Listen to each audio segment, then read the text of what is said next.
I was a simp for Willow for 7 years before we finally got together. But in just an instant, I let go of my obsession with her. The last time we had a breakup, she said, "Don't love someone so stubbornly. Like a creepily possessive lover, it's really scary, you know. There are plenty of fish in the sea. Why fixate on just me? Go out with a few more girls, will you?" I nodded and said, "All right, I'll give it a try." After the breakup, Willow was overjoyed. During the first month, she never once mentioned me. In the second month, she began to seem a little unsettled. By the third month, she was pitifully standing below my apartment, begging me to get back together, but I remained unmoved. I even brought Anna to the floor-to-ceiling window and stood there with her in my arms. Chapter 01. When Willow batted her eyes for the third time at that handsome guy who had women on both arms. I looked at those eyes that had mesmerized me throughout my entire student life. And suddenly, I just let go of the obsession in my heart. She wasn't hard to get at all, it just depended on the person. I was the insignificant one. George. Willow propped her chin on one hand, drumming her fingers lightly on her cheek as she spoke casually. "To be honest, the day I agreed to your confession, it wasn't because I actually fell for you. It's just that you were always so nice to me." I started to waver, thinking maybe it wouldn't be so bad to be with you, but I tried, and it still doesn't work. She pressed her lips together, her voice gentle. "I can't bring myself to like you. The time I kissed you when I was drunk was an accident, too." I rubbed my brow and said, "Willow, if you've got something to say, just say it." She blinked at me and smiled brightly. "I've always seen you as an older brother, so let's just go back to being good friends, okay?" I looked right at her, tugging at the corners of my mouth. "Let's just get through today first, is that okay? Today is a bit special, but Willow probably doesn't remember that at all." She frowned slightly, seeming a bit reluctant. "All right then." When I came back from the restroom, Willow was exchanging WeChat details with that handsome guy. At least she remembered she still had a boyfriend at the moment. Even though their glances at each other practically sparked, they still held back from crossing the line. But the rest of the time, her mind was obviously elsewhere. The WeChat notification tone sounded every few seconds, and she would reply right away. I recalled our own chat logs over the years. There were so few. A whole page of green text messages, mine, with tiny patches of white text, hers. Back when I was chasing her, she was always distant and disinterested. If I reached out to her, she almost never answered unless she needed something. Even after we got together, she barely replied to my messages. The longest stretch was a month before she remembered to respond. It turns out the difference between liking someone and not liking someone is this obvious. Just after midnight, Willow couldn't wait to stand up and say, "It's already late, I'm going home." I stood up with her and said, "Hold on a sec." Our friends paused curiously. I walked up to Willow and looked at her calmly. I said, "Willow, from this day onward, I won't wait for you anymore." She looked as though she had just heard something very funny. Willow covered her mouth and laughed softly, saying, "I don't recall ever asking you to wait for me." Then, she turned to her girlfriends and said, "Isn't that right?"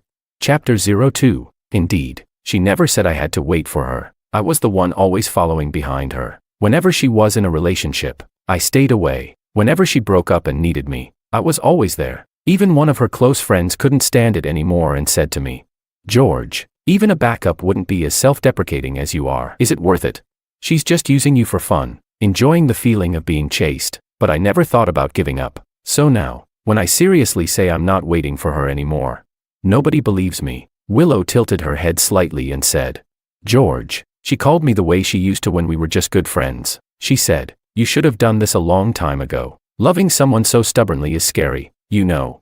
When Willow smiles, her eyes shine like blossoming peach flowers in spring. In that moment, I suddenly understood. If genuine feelings come out too easily, they aren't genuine feelings. She said, "George, you're handsome and wealthy. Honestly, you should go date a few more girls. Otherwise, it's such a waste." I thought about it, then nodded and replied with a smile, "All right, I'll give it a try." Maybe she didn't expect me to agree so readily. She froze for a moment, then pursed her lips in a smile. "All right, go for it, try a few." Very soon, Willow had a new boyfriend. They were all over each other, moving at lightning speed. By the third day, they had already moved in together. My buddies dragged me out for a drink and tried to comfort me. "George, Willow is being cruel. She had her next guy lined up in advance. If you're upset, just say so. Don't bottle it in. They won't last long. After they break up, she'll realize you're still the better choice. But this time, don't jump right back in. Make sure she understands everything first." I sighed and looked at them. "I won't get back with her."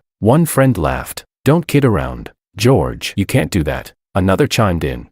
"Yeah, you don't have to pretend around us." I said nothing. They stared at me with pity and sympathy. I smiled and didn't argue further. On my day off, I went to see Willow. Her new boyfriend opened the door. He was shirtless, looking puzzled. "Who are you looking for?"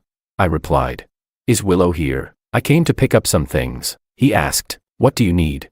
I said, "A big, orange cat-shaped container." He nodded. "All right, I'll help you look." But in the next second, a woman's voice sounded. I threw that out ages ago. It was Willow. I hadn't noticed when she came downstairs. Probably just woke up. She was wearing a nightgown, her eyes still somewhat hazy. The man walked over and wrapped an arm around her affectionately, kissing her on the cheek. Willow let out a soft murmur and pushed him away a couple of times. Then she glanced at me and asked, "What's with you? Trying to take back something you already gave me?" I asked, "Where did you throw it?" "I'll go look." Willow replied. "How am I supposed to remember that? Maybe it got knocked over and shattered. If you absolutely want it, I can pay you back for it." I looked at them. The guy tightened his hold on her like he was declaring ownership. Willow looked perfectly fine with it. I frowned. Forget it. It wasn't worth much anyway. I turned and started to walk away. "George." Willow suddenly spoke up. My steps slowed a little, but I didn't stop. Nor did I turn around. During the first month after our breakup, my good buddy David insisted I meet some beautiful women to help me get over Willow. He introduced me to 2 girls, but neither went anywhere. It left me a bit frustrated and annoyed. By the second month, David invited me out to a gathering with some high school friends at a nightclub. We drank a lot, and David, in his drunken stupor, insisted on taking a picture of me and posting it online. He wrote, "George, this high-quality mail, on limited time sale. First come, first served. Only one available. No returns or exchanges. Ladies, feel free to team up." After posting, he tossed his phone aside and kept drinking with me, completely unaware his WeChat was blowing up. Then the crowd around us suddenly started buzzing with excitement. David slapped my shoulder hard and said, "Holy crap, who's that woman? How am I lucky enough to see such a stunning beauty?" Confused, I looked over. Amid the dazzling light stood a tall, curvy woman in a black, Hepburn-style dress, walking toward us with long strides. Though I couldn't see her face clearly, her figure alone was eye-catching. David said, "That's Anna. I'm not mistaken, right, Anna, our high school goddess?" I couldn't help but snort. "Anna, a good girl like her wouldn't step foot in a nightclub. You're seeing things." I shook my head and raised a glass for another drink, but then someone grabbed my arm. "George." I was tipsy and slow to react, staring dumbly at that hand. Her fingers were slender like graceful willow branches, her skin smooth and luminous, a sensual kind of beauty. My gaze drifted upward until it settled on her exquisite face. Stunned, I asked, "Anna, is that really you?" She frowned slightly. "Come with me." She looked at me so seriously, her eyes captivating enough to make me forget to refuse. Before I knew it, she had pulled me into a deserted hallway. I wobbled, trying to regain my balance, and then she leaned in. "George," she said, hooking her arms around my neck. Before I could react, she rose on her tiptoes and kissed me. She asked, "If you're willing to consider total strangers, then could you maybe give me a chance? How about trying it out with me?" Chapter 03. Maybe it was the alcohol messing with my head. Or maybe the sweetness of the kiss made me lose my mind. My thoughts were a chaotic mess, tangled up before turning completely blank, until the kiss finally ended. Anna was nestled in my arms. I said, "But," she asked, "But what?" I hesitated. "You and Willow, weren't you best friends before?" Anna looked up at me, tilting her head slightly. "So what? Is that illegal?" I replied, "Of course not." She asked again, "So, are you willing or not?" I rubbed my temples and sighed. "We've already kissed. What's there to be unwilling about?" Anna suddenly laughed. "George." She tucked a strand of hair behind her ear, gazing at me with a soft voice. "We know each other inside out. That's better than being with a total stranger, right?" My mind was burning hot, and somehow, what she said made perfect sense. Rather than dealing with a completely unfamiliar woman, why not choose Anna? She was gorgeous, and I knew her well. No matter how I looked at it, I wasn't losing anything. I nodded. "Then, let's give it a try." Anna's smile deepened. She rose on her tiptoes and kissed me again. She whispered, "I'll make sure you won't regret it." Somehow, news of my 2 failed blind dates reached Willow. One night, over drinks, a friend casually mentioned, "I saw George with his girlfriend last time when I was out eating." Another friend corrected, "What girlfriend? They just had 2 meals together and broke up." The first one shrugged. "Makes sense. George only likes our Willow. He wouldn't seriously date anyone else." Willow sipped the last of her wine and said in a light tone, "He's just stubborn. You guys have known him long enough." Her friend sighed, "But honestly, Willow, it's weird. George hasn't contacted you at all in the past month or 2. Willow scoffed. He always does this. Whenever I'm dating someone, he acts like he's dead, completely silent. She put down her glass, but deep inside, she felt oddly irritated. It had been over a week since her breakup, yet there was still no word from George. Last night, at 3 a.m., she had even deliberately posted a status saying she was feeling down and wanted to drink. George didn't comment, didn't text her. A friend suggested, "Willow, why don't you give him an excuse to come? Ask him to pay the bill or something."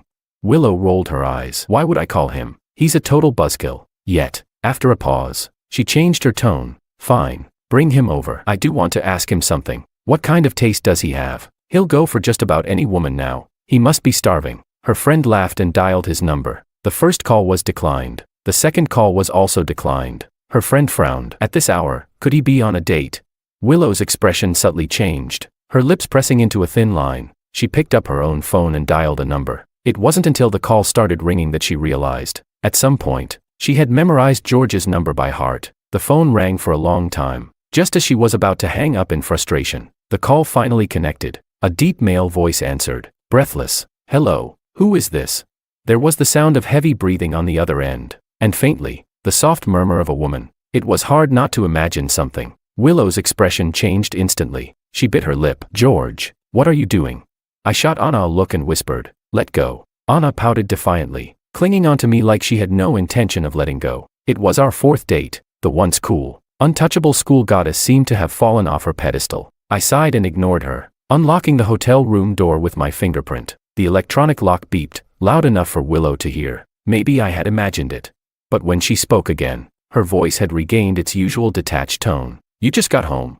I replied. "Yeah." I stepped inside, Anna following closely behind, balancing the phone between my shoulder and ear. I grabbed a pair of slippers for her. I asked, "It's late. What do you need?"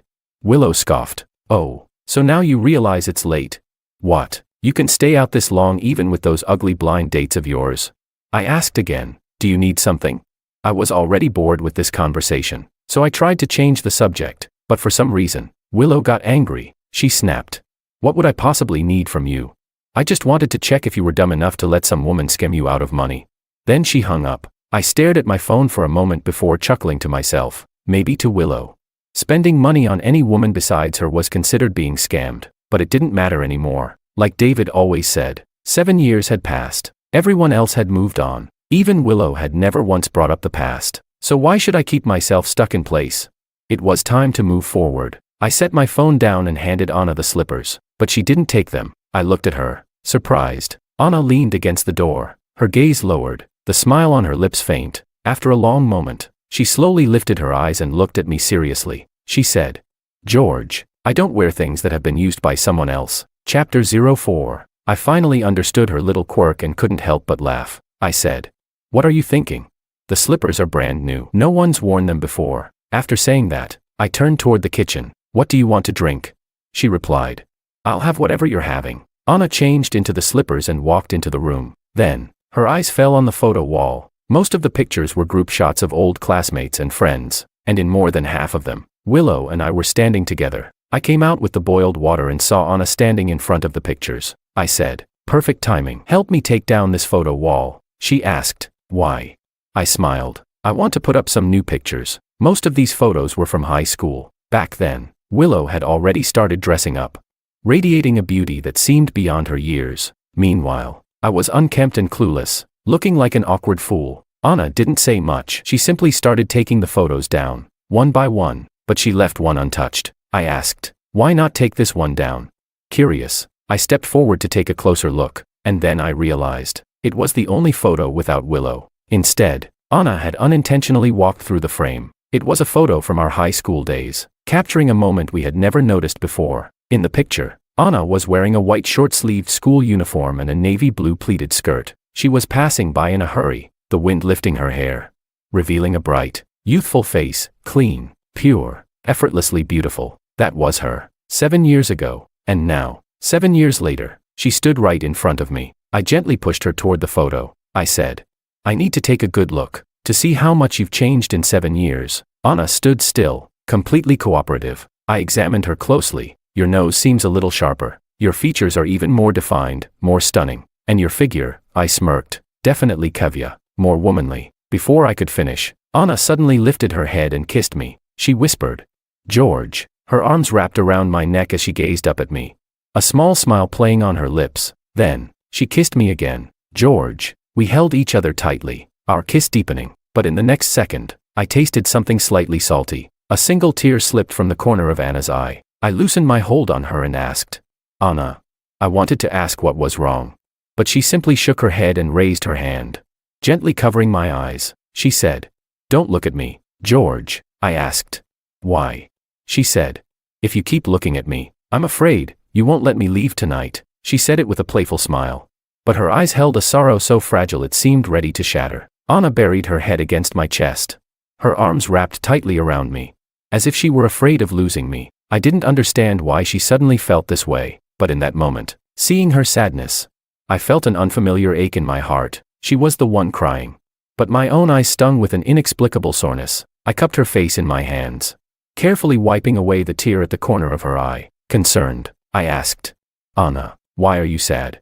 She simply shook her head. She said, "George, I'm just really happy." Anna smiled again. This time, her smile finally reached her eyes. She said, "Being with you, you have no idea how happy I am." Chapter 5. After sending Anna off that day, I couldn't sleep for a long time. I dug out my old photo album from school and flipped through it, page by page. The reason why I've always maintained such a close bond with Willow, Sophia, David, and my other high school friends was, above all, because of one thing. The year I started high school, the city where our alma mater was located experienced a devastating earthquake. Many of our former classmates lost their lives in that disaster. I, too, was trapped under the rubble, severely injured. Willow held my hand and stayed with me for 2 whole days and nights until the rescue team finally pulled me out. She was exhausted, but she still ran alongside the stretcher all the way to the temporary hospital. When I woke up, she had fallen asleep beside my bed, but the moment I moved, she opened her eyes. She looked at me, her face full of exhaustion, but she smiled so beautifully and said, "George, if you didn't wake up soon, I would have had no choice but to scold you." Those were the most beautiful eyes I had ever seen in my life. How could I not fall for her? But the fleeting love of youth was never enough to keep me waiting any longer. She wasn't the wrong one. I was the one who had blurred the line between friendship and love. She was a wonderful, kind person. She just didn't love me. She didn't love me so much that the last day of our relationship happened to be the same day she held my hand in that rubble. And yet, she had long forgotten about it. A few days later, in the afternoon, I suddenly received a message from Willow. She said, "I found it. You can come and get it." I asked, "What is it?" Willow sent a photo. It was the orange cat-shaped storage jar I had given her while we were dating. In the picture, the chubby orange cat lay lazily, stuffed full, looking silly, reminding me a little of myself back in school. I couldn't help but laugh. But Willow had always been into those rich playboys, the kind who knew how to have fun and effortlessly charm girls. I had no idea where I got the courage all these years to pursue her so persistently, waiting for her with unwavering devotion. So I replied, "I don't want it anymore." After thinking for a moment, I added, "If it's in your way, just throw it away."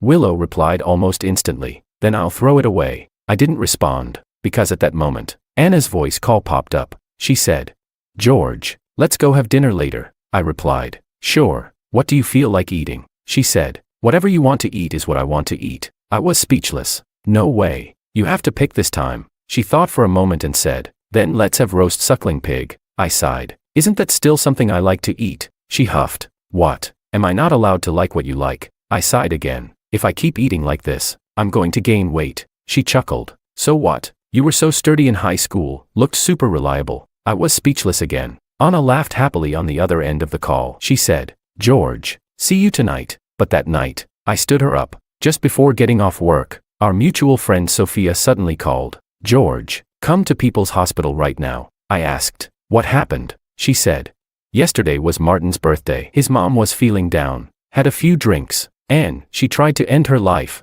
I stood there, frozen, tears instantly streaming down my face. Martin was a year ahead of me. We had known each other since kindergarten, closer than brothers. But on the day of the earthquake, he didn't make it out. Sophia's voice brought me back. "George, are you listening?" I wiped my face hastily and said, "I got it. I'm coming now." I flagged down a cab and rushed to the hospital. By the time I arrived, Willow and the others were already there. Frantic, I ran over and asked, "How is Martin's mom?" Sophia answered, "They managed to save her in time. She's going to be okay. Don't worry." I let out a deep breath and finally sank into a chair. Willow sat nearby. She never looked at me or spoke to me, and I did the same. By the time Martin's mother was wheeled out of surgery, the sky was already pitch black. Only then did I remember, Anna had asked me to have dinner after work. I hurriedly pulled out my phone. Several missed calls, all from Anna. I quickly dialed back. She picked up almost immediately. "George, where are you?" I said. "I'm at the hospital." "Sorry, Anna. I forgot to tell you."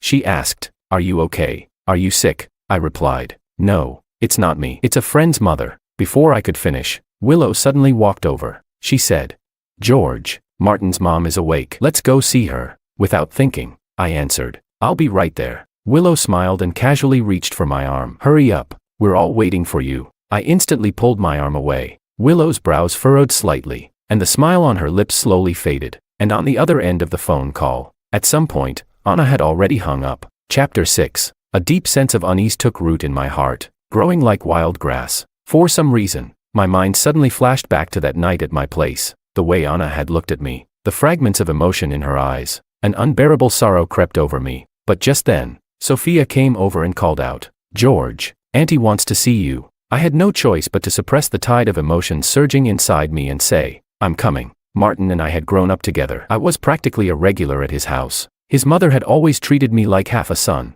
Ever since Martin was gone, every time she saw me, she would hold my hand and talk to me for a long time. Lying weakly in bed, Martin's mother called out, "George." Her gaze swept over everyone in the room before settling on my face, but it felt like she was looking past me, searching for Martin's shadow. She said, "If Martin were still here, he'd be working like you by now." I clenched my teeth, trying my best to hold back my emotions. "Auntie," she interrupted me, "you're all at the age to settle down now." Tears welled up in her eyes as she continued, choking up.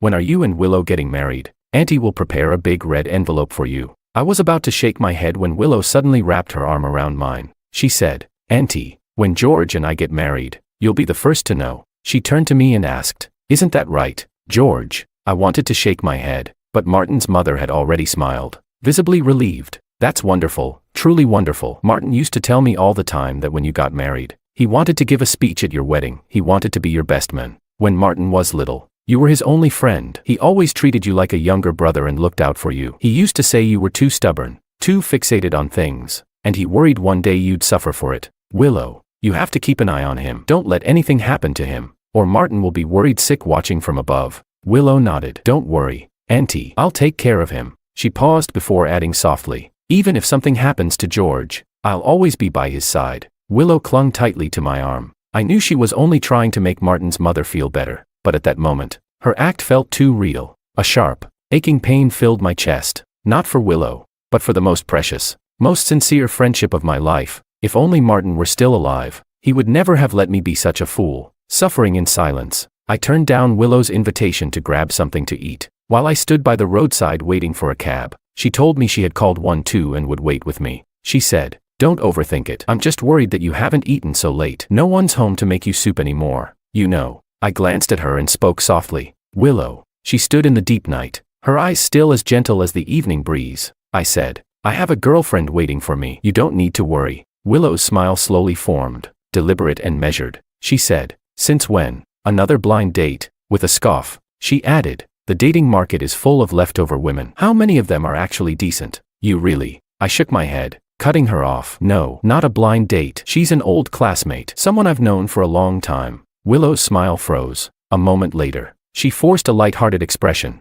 "George, you're serious?" I replied, "Yeah." She asked, "Great. When's the wedding?" I looked at her, but I could no longer see the Willow from 7 years ago. I said, "My cab is here." "Willow, I'm leaving." I gave her a small wave and stepped off the curb, walking toward the taxi. "George." I thought I heard her call my name, but I didn't turn back, and in the wind of the night, her voice seemed to scatter and disappear. Chapter 7. When I arrived downstairs at Anna's place, I called her. "Anna, I'm downstairs." She came down quickly, but she looked terrible. She stumbled and nearly fell. I rushed to catch her, and only then did I catch the strong scent of alcohol on her. I frowned. "Why did you drink so much?" Anna didn't answer. She just looked up at me, her gaze fixed and unwavering. "Anna." I called her name. She suddenly smiled and threw herself into my arms, holding me tightly. "I thought you wouldn't come for me anymore." Her voice trembled. She murmured, looking straight into my eyes, "George, kiss me." "Okay." The light in her eyes was shattered, more heartbreaking than the way she had looked at me that night. I couldn't refuse her, and I didn't just kiss her once. Hidden in the shadows beneath the trees, our kisses deepened. She melted in my arms, breathless, soft as water. "Anna," I whispered. Her breath was uneven, burning, tangled with mine. She lifted her eyes to me. I said, "Marry me." "Okay." Her eyes turned red. Her voice trembled as she answered, "Okay." She choked out, "This time, I finally didn't miss you." I was so overjoyed that I forgot to ask her what she meant by this time. The next morning, Anna and I went to register our marriage. That same day, she moved into my place as if it were the most natural thing in the world. But Anna had been too well known back in school, and it had only been 3 months since my breakup with Willow. If we announced our marriage now, it would surely cause a huge stir, so we agreed to keep it private for now, to give everyone some time to adjust, to figure out how to break the news to our families and closest friends. I told Anna everything that had happened at the hospital, and I sincerely apologized. Anna had lived through that earthquake too. She understood. She said, "I knew him, and I know how close you two were. It was the right thing to do, going to see his mother. I shouldn't have hung up on you that night." Anna was never the type to be unreasonable. In fact, she was good at self-reflection. She looked at me and said, "I'm sorry, George, but when I heard her call your name that night," she didn't finish the sentence, but I knew what she was thinking. Everyone who had known us over the years knew. They knew how I had loved Willow, how stubbornly, how persistently. It was natural for Anna to mind her existence. I pulled her into my arms and held her gently. "Anna," I said, "I'm a stubborn person. When I love someone, I love them with everything I have. But when I stop loving, not even 10 oxen could drag me back. Do you understand?" She looked up at me and asked, "Then right now, do you love me?" I let out a helpless sigh and pinched her nose.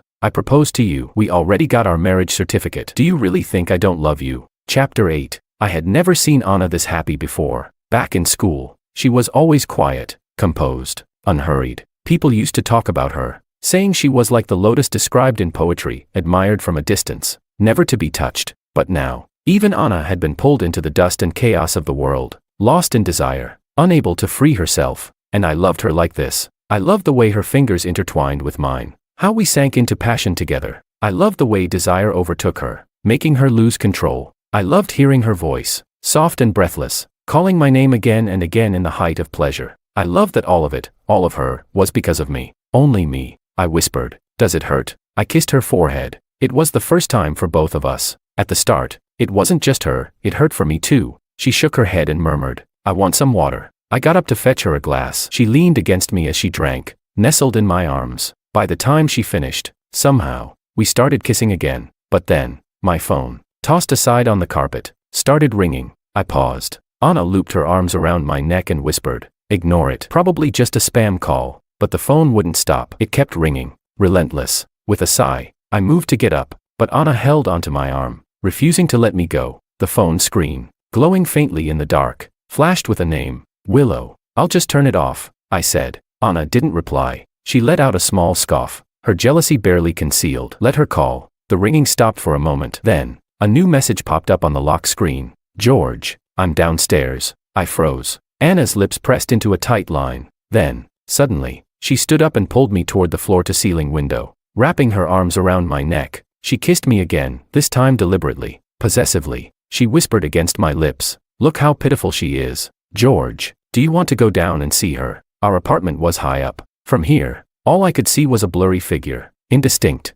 barely recognizable. I chuckled, glancing at the stubborn woman beside me. No matter how I looked at it, she was unmistakably competing with Willow. I scratched my head. It's the middle of the night. If she just stands there, it'll disturb the neighbors. Maybe I should go down for a moment. Before I could even finish speaking, Anna suddenly clung to me like a koala. I got what she meant. Long story short, short story long. If you know, you know. It's basically the thing we all know about. The glass fogged over with the marks we left behind. The night was deep, but it was far, far from over. Chapter 9. After that night, Willow never called again. Word had it that she was seeing someone new. Her new boyfriend was Makoto, the eldest son of the Ito family. Willow was infatuated with him, glued to his side every day. It was the first time she had ever taken a relationship so seriously. Rumor even had it that Makoto had thrown a grand engagement ceremony for her. The news spread like wildfire. Friends kept messaging and calling me about it. Even Sophia reached out and said, "George, Willow might be getting engaged to Makoto." I replied, "She's at the age to settle down. It's good for her to find stability." As I spoke, I was also replying to Anna's messages. Tonight, she was taking me to meet a few elders from the Sue family for dinner. Her parents were still abroad and couldn't return just yet, so we'd meet them a little later, but they had already sent their blessings. Even though we hadn't announced our marriage publicly, we had informed Anna's family elders, and on my side, I was preparing to introduce Anna to my parents as well. Sophia sounded surprised. George, do you really not care, or are you just pretending to be indifferent? I asked. If I told you I genuinely don't care anymore, would you believe me? Sophia was silent for a moment before finally saying, George. I don't know why, but I have this feeling that Willow is going to regret this someday. She always acted like you didn't matter to her, like she could take or leave you, but she actually relied on you a lot. It's funny how, as bystanders, we can always see things clearly when it comes to other people's relationships, but when it's our own, we can never seem to think rationally, just like I once did, just like Willow does now, and just like Sophia will, in the future, when she finally leaves Luis, the boyfriend she's been with for 7 years, and chooses the childhood crush she never got over. She'll never admit it, but deep down, she'll know that she regretted it the moment she let go. The engagement venue was decorated like a dream, lavish and grand. Willow and her friends arrived early. Makeup artists worked meticulously, ensuring they looked stunning for the event. As the evening progressed, Willow noticed Sophia entering the banquet hall. She turned to her and asked, displeased, "Did you call George?" Sophia didn't deny it. She said, "Don't worry, he won't come and cause a scene." But instead of looking relieved, Willow's face darkened even more. She frowned and said, "I wasn't worried about that." Sophia chuckled. "Of course you weren't, but you are worried that he won't come." That single sentence shattered the last of Willow's defenses. Her face turned crimson, and in a sudden fit of anger, she flung the wine glass in her hand to the floor. The room fell silent in an instant. The music, the laughter, all came to an abrupt halt. All eyes turned toward her in shock. Willow herself wasn't even sure what she was feeling at that moment. There was the humiliation of being exposed, but more than that, there was a deep, unshakable unease. In the end, she had no choice but to admit it. Sophia was right. She wasn't afraid of George coming to ruin things. She was afraid that he wouldn't come at all. That night, when George told her he had a girlfriend, she hadn't believed him, but in secret, she had gone to ask David, George's closest friend. She never got a direct answer. All he said was, "What's the rush? You two have known each other for years. If George really gets married, he'll send you an invitation." That uneasiness had been gnawing at her ever since. This time, something was different. Unlike all the times before, she had teased him, told him to go date more people, and for the first time, he actually did. Not just for show, he had really gone and fallen for someone else. Just the thought of it made Willow's chest tighten painfully. Her friends still joked about George, saying, "For once, George finally stood his ground." But Willow, all you have to do is apologize and act cute, and he'll definitely forgive you. I bet you two will still end up getting married in the end. Hey, what did your ex say back when you broke up? Something about you always calling him George by mistake. Willow, admit it, you actually like George, don't you? Haven't you noticed? You're most yourself, most at ease, when you're with him. Sophia watched it all unfold and finally sighed. Willow, if you go to George now, it's still not too late. Before she could finish her sentence, someone suddenly rushed in from outside. Guess who I just saw? Willow's head snapped up. She had no idea how desperate she looked at that moment, like a drowning person grasping at the last straw. Chapter 10. The person who had just entered said, "It was George. I almost didn't recognize him just now. It's only been a month or two, but he's completely changed his style. Even the way he walks is different. He looks so confident now." Willow quickly regained her usual high and mighty demeanor. Feigning indifference, she scoffed and said, "Then why didn't you call him over? This is one of the most important moments of my life. He has to be here." The friend replied, "I did call him, but George said he's just here for dinner." Willow rolled her eyes. What a coincidence. Who didn't know about her engagement to Makoto tonight?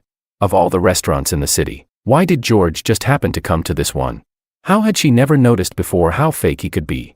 So pretentious. Clearly, he had heard about her engagement and couldn't hold back anymore, yet he still wanted to put on an act. Willow was furious. Thanks to George, she had been on edge these past few weeks, unable to sleep properly, unable to relax. If that was the case, she figured it was only fair to get back at him tonight. And then, she would refuse to marry Makoto. She would walk away with George, just like she had told Martin's mother that day. They would get married. She would stay by his side forever. Otherwise, if Martin found out from heaven, he'd definitely be restless all night. She was superstitious. Just thinking about it made her shudder a little. Might as well marry George, then. Didn't seem like such a bad idea. In fact, deep down, She realized she was kind of looking forward to it. Willow's mood suddenly lifted. She said nonchalantly, "Forget it. If George doesn't want to come, then whatever. I don't care." Then she glanced at her phone and said, "I'm stepping out for some fresh air." She left the banquet hall, but she wasn't really looking for fresh air. She wandered aimlessly, glancing around,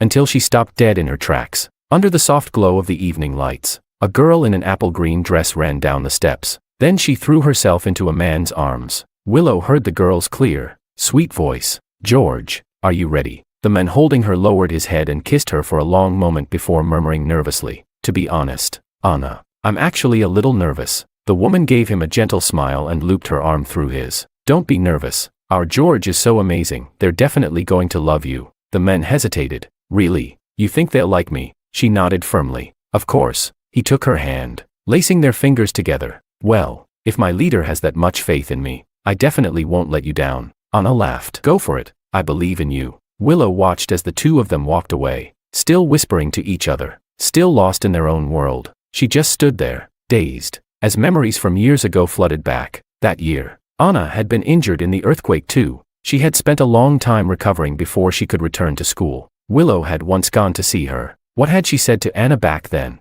Willow thought for a long, long time. Slowly, the memory surfaced. She had told Anna that George liked her, and that she liked George. She had also told Anna that she had always known that Anna liked George too. She had known that, on the day of the earthquake, Anna had planned to confess her feelings to him, because once, when she visited Anna's house, she had accidentally seen an unfinished diary entry, and in the end, she had said to Anna, "If George knew that, when he was trapped under the rubble, it was you who stayed with him for 2 whole days and nights, he would definitely be grateful to you. And if you told him you liked him, how could he possibly reject a girl's feelings? But Anna, you're a proud person. You wouldn't want the person you love to be with you just out of gratitude, would you?" Anna had been silent for a long time, and in the end, all she had said was, "I wish you both happiness." Chapter 11. She still remembered watching Anna turn away that day, her lonely, desolate figure fading into the distance. For the first time, she had felt the thrill of victory. They had once been close friends, but no one knew how many times. Deep inside, she had envied Anna. So, selfishly, she had taken George for herself. Yet she had never planned to truly be happy with him. In that moment, everything suddenly became clear.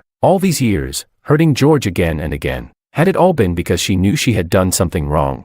From the very beginning, the person George had fallen for was the one who had held his hand in the rubble. Not her, not Willow. She was just the thief who had stolen the fruit Anna had left behind when her family took her away to heal. But stolen things always have to be returned. After all this time, George had still found his way back to Anna. Willow went home. She rummaged through the storage room, searching through the mess for a long time, until she finally found it. The orange cat-shaped storage jar George had once given her, that last time they broke up.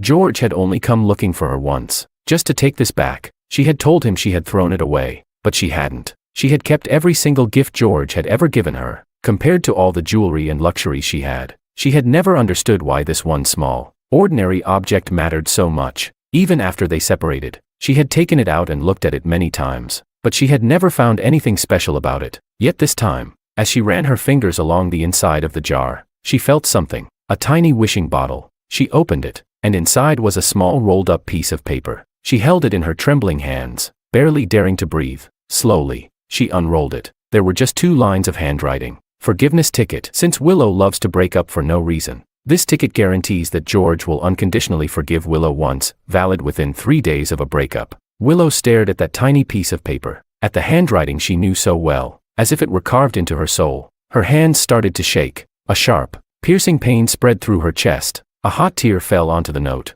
blurring the ink, dissolving the words until they faded into nothing. Chapter 12. On the day Anna and I got married, many of our old friends and classmates came to the wedding, but Willow didn't. She sent her gift and red envelope through Sophia. After the wedding, when I was unwrapping the presents, I finally saw it. The orange cat-shaped storage jar. Inside was nothing but an old glass bottle. As I opened it, Anna came over. She asked, "What are you looking at?" "A gift," I replied. "From who?" she asked. "Willow," I said. Anna's expression remained unchanged, but she sat down next to me and didn't move. I couldn't help but chuckle. "Do you want to open it together?" Anna shot me a look, her lips pouting. "It's our wedding night, and you want your wife to help you open a gift from your ex." I pulled her close and kissed her gently. Being honest about everything means having nothing to hide. Anna still seemed a little jealous. "Then I'll open it," she said, taking the bottle from my hands. She opened it and pulled out a rolled-up piece of paper. As the paper unfolded, familiar handwriting appeared. George, do you know why I could never remember that date?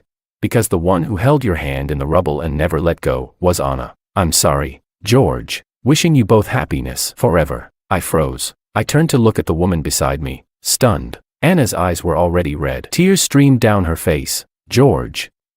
She called my name, her voice trembling. I pulled her into my arms, holding her tightly, and suddenly, I understood. I understood why, that night at my house, she had looked so heartbroken while flipping through our old high school photos. I understood why, the night I came back from the hospital to find her, she had been drinking so much. Why she had said, "This time, I finally didn't miss you." I asked, "Why didn't you tell me, Anna? Why didn't you say anything?" She sobbed uncontrollably. "Because I didn't want you to be with me out of gratitude. Because back then, the whole world knew George was in love with Willow. Head over heels in love." Chapter 13. After high school, Anna went abroad for university. She deliberately distanced herself from everything and everyone from the past. But after returning to the country, she couldn't help but ask about George just once. The answer she received was the same as 7 years ago. So she stayed silent, never reaching out, until she saw David's tweet, until she heard about George's blind dates. Only then did she finally break. The torment of the past years overwhelmed her, and she went looking for him.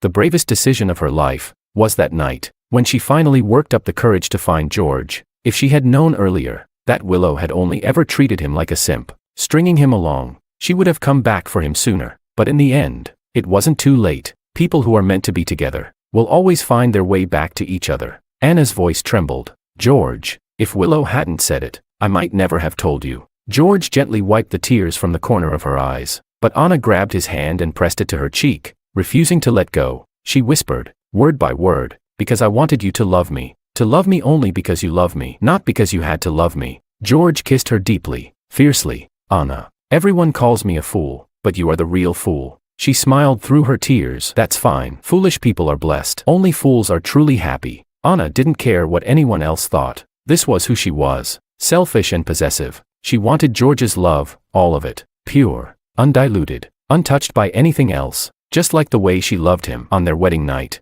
George was exhausted. Anna demanded everything from him, taking and taking until he was utterly drained. Only when he was completely spent did she finally smile in satisfaction. "There, now I've received all of your love." When she went to take a shower, George was already fast asleep. Under the soft moonlight, she gazed at him for a long time. Even in his sleep, his brows were slightly furrowed. She reached out and gently smoothed them, and in that moment, George mumbled something in his sleep. "Anna, let's take it slow. Okay, save some for later." Anna had little experience in love, but even she knew, if George was willing to give so much, he must truly love her. Maybe not as much as she loved him, not yet, but that was okay. They had a lifetime ahead of them, and one day, she knew, she would have all of George's love. Love is a long journey, and for today, she was already more than content.